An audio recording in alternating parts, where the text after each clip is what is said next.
آج اگر ہم اپنے گھر میں بیٹھ کے، اپنی مسجد میں بیٹھ کے حضور کی صورت میں انعام خداوندی کا شکریہ ادا کرتے ہیں تو اللہ کی رحمتوں سے بعید نہیں کہ اللہ فرشتوں سے کہے دیکھو صدیاں بیت گئیں، یہ آج بھی شکرانہ ادا کر رہے ہیں، اور یہ بات میری اور آپ کی بخشش کی ضمانت قرار پائے۔ تو حضور کی صورت میں جو انعام ہوا، حضرت حسان بن ثابت اکثر کہا کرتے تھے منا علینا ربنا ام بعث فینا محمدا، ہمارے رب نے ہمارے اوپر احسان کر دیا ہے کہ محمد عربی عطا کر دیے۔ ساری زندگی سجدے میں سر رکھ کے شکر ادا کرتے رہیں، حق کے شکر پھر بھی ادا نہ ہو، ساری زندگی ان کے گیت گائیں۔ میں ایک رات کے میلاد کا صرف قائل نہیں ہوں کہ ایک رات میلاد کر لو اور پورا سال چھٹی، ساری زندگی حضور کا نام جپو، ساری زندگی حضور پہ درود پڑھو، لمحہ لمحہ حضور کے ذکر کا چراغاں کرو۔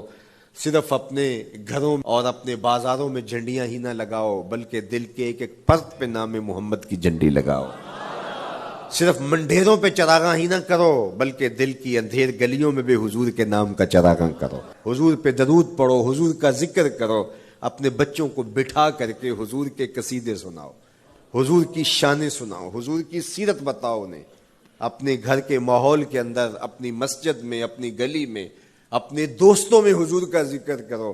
دوستوں آپس میں بیٹھو تو کہو یار اللہ کا کتنا کرم ہو گیا کہ اللہ نے ہمیں حضور عطا کر دیا۔ دوستوں میں بیٹھے جب یوں بات کرو گے تو اللہ کی رحمتیں کس قدر تمہارے اوپر برسیں گی۔ اپنی عقیدتوں کا اظہار کرو، وہاں کمیت نہیں دیکھی جاتی، وہاں کیفیت دیکھی جاتی ہے، وہاں مقدار نہیں دیکھی جاتی، وہاں معیار دیکھا جاتا ہے۔ وہ چہرہ اور چہرے کا تل نہیں دیکھتے، وہ بندے کا دل دیکھتے ہیں، وہ دیکھتے ہیں کون کس خلوص کے ساتھ محبت لے کر کے آیا ہے۔ یار چہرہ تو چمکدار تھا، اسی لیے ابو لہب کہتے ہیں نا شعلے کی طرح چمکتا ہوا، لیکن جہنم کا ایندھن بنا، اور کالے رنگ والا، ہونٹ موٹے ہیں، لیکن کعبے کی چھت پہ کھڑا اذان دے رہا ہے۔ تو عقیدتوں کے رنگ اور محبتوں کے رنگ حضور علیہ السلام کے ساتھ جب کوئی پیش کرتا ہے تو رائے گانی جاتی۔ یہ وفاداروں کا در ہے، یہاں بے وفائی کا تصور ہی نہیں ہے۔ وہ ہاتھ پکڑتے ہیں تو پھر چھوڑتے نہیں ہیں، اس لیے ان سے محبت کا ربط قائم کیجیے، اپنی اولادوں کو حضور کا پیار سکھائیے، اپنے گھروں میں میلاد کیجیے۔ لازم نہیں ہے کسی عالم دین کو بلاؤ، آپ اپنے گھروں میں حضور علیہ السلام پر درود پڑھیے گا، بچوں کو بٹھائیے گا اور حضور کی سیرت کا کوئی واقعہ ان کو سنائیے گا۔ صحابہ اپنے بچوں کو بٹھا کر کے حضور کی سیرت بتایا کرتے تھے، حضور کا نقشہ بتایا کرتے تھے، حضور کے شمائل ذکر کیا کرتے تھے، اور کوئی صحابی ملتا تو تابعین جمع ہو جایا کرتے تھے اور اسے پوچھتے تھے اچھا بتاؤ حضور کی صورت کیسی تھی، زلفیں کیسی تھی۔ یہی میلاد ہے نا، میلاد میں حضور کے فضائل کا ذکر ہوتا ہے، شمائل کا ذکر ہوتا ہے، خصائل کا ذکر ہوتا ہے، اور موسم حج کا ہے۔ ایک اونچے ٹیلے پہ حضرت سیدنا ابو طفیل چڑھ گئے، یہ آخری صحابی ہیں، اس کے بعد کوئی صحابی نہیں، حضور کے وصال کے 100 سال بعد تک زندہ رہے۔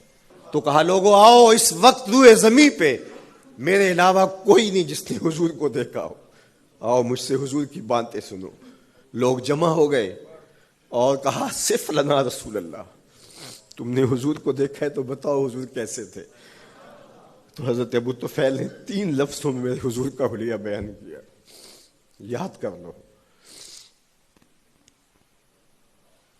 حضرت ابو طفیل نے کہا کان رسول اللہ صلی اللہ علیہ وسلم ابیض ملیحا مقصدا، ایک تو چٹے رنگ کے تھے، ایک تو حضور کا رنگ گورا تھا، دوسری بات ملیحا حضور کا حسن نمکین تھا، اور تیسرا مقصدا حضور متوازن تھے، نہ قد لمبا نہ قد پست، سوا صدر والبطن، سینہ اور پیٹ برابر، لیسا بالطویل الممغط ولا بالکثیر المتردد، نہ پست کے عجیب دکھائی دیں نہ اتنے لمبے کے عجیب لگیں بلکہ درمیانہ قد، لیکن اذا جامع القوم غامرہم، سن لو حضور کا قد تو درمیانہ تھا لیکن جب لوگوں کے درمیان چلتے حضور کے کندھے لوگوں کے سروں سے اونچے دکھائی دیتے۔ یہ اللہ نے شان دی اپنے محبوب کو۔ مکھ چند بدر شاہ شانی، متھے چمک دی لاٹ، کالی زلف تے اکھ مستانی،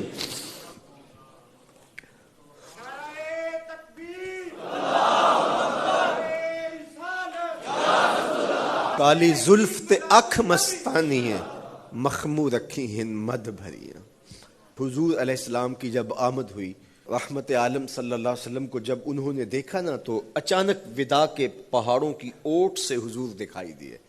تو سیاہ پہاڑ ہیں، تو ان سے جب حضور کا چمکتا ہوا چہرہ دکھا نا تو بے ساختہ انہوں نے کہا طلع البدر علینا، وہ دیکھو چاند چڑھ گیا ہے. طلع البدر علینا، وہ دیکھو چاند چڑھ گیا. مورخ اسلام حفیظ جالندری نقشہ کھینچتے جنوبی سمت سے اٹھا ایک نوری غبار آخر. جنوبی سمت سے اٹھا ایک نوری غبار آخر، سواد شہر میں داخل ہوا ناکا سوار آخر. زباں پر اشرق البدر علینا کی صدائیں تھیں، دلوں میں ما دعا للہ دائی کی دعائیں تھیں. نبوت کی سواری جس طرف سے ہو کے جاتی تھی، درود و نعت کے نغمات کی آواز آتی تھی. کہیں معصوم ننھی بچیاں تھیں دف بجاتی تھی، رسول پاک کی جانب اشارے کر کے گاتی تھی اور کہتی کیا تھی؟ ہم ہیں بچیاں نجار کے